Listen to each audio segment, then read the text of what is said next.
नमस्कार,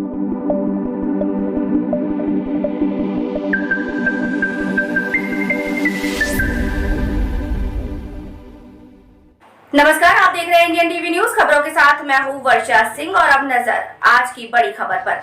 जब मशहूर तवायफ चुनावी मैदान में उतरी, सामने लड़ रहे हकीम बोले, मियां कहां फंसा दिया। जी हां, देश में लोकसभा चुनाव चल रहे हैं। इसी बीच डायरेक्टर संजय लीला भंसाली की हीरा मंडी रिलीज होने आई। इसके बाद से ही तवायफ के जीवन पर चर्चा हो रही है।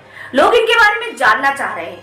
आज हम आपको एक ऐसी तवायफ की कहानी बताने जा रहे हैं जिसने चुनाव लड़ा तो शहर का कोई व्यक्ति उनकी खिलाफत करने नहीं उतर पाया, क्योंकि बड़े घरानों के लोग उनके कद्रदान थे। क्या है पूरी कहानी, जानिए इस खबर में। दरअसल आजादी से पहले साल 1920 में लखनऊ में नगरपालिका का चुनाव होना था। तभी शहर की मशहूर तवायफ दिलरुबा जान ने चुनाव लड़ने का ऐलान कर दिया। खास बात यह है कि शहर के करीब करीब लोग दिलरुबा के दीवाने थे, इसीलिए कोई उसके सामने चुनाव लड़ने के लिए तैयार नहीं हुआ।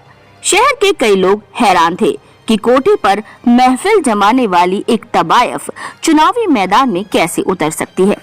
बड़ी मशक्कत के बाद कुछ लोगों ने अकबरी गेट के पास रहने वाले हाकिम शमशुद्दीन को दिलरुबा जान के खिलाफ चुनाव लड़ने के लिए तैयार किया, लेकिन हकीम साहब को उनके चंद रिश्तेदारों और मरीजों के अलावा कोई नहीं जानता था। दूसरी ओर दिलरुबा जान के चर्चे तो आसपास के शहरों में भी थे।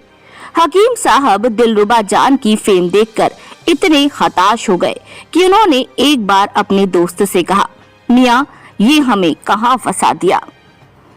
हकीम शमशुद्दीन की हताशा को देखकर दोस्तों को एक तरकीब सूझी। उन्होंने एक ऐसा नारा बनाया जो लखनऊ की गलियों में गूंजने लगा। दीवारों पर लिखा जाने लगा, जो नारा था, है हिदायत लखनऊ के तमाम वोटरे शौकीन को, दिल दीजिए दिलरुबा को, वोट शमशुद्दीन को। जब दिलरुबा जान तक इसकी खबर पहुंची तो उसने भी इसी अंदाज में जवाब देने की ठानी। उसने नारा दिया, है हिदायत लखनऊ के तमाम वोटरे शौकीन को, वोट देना दिलरुबा को, नब्ज शमशुद्दीन को।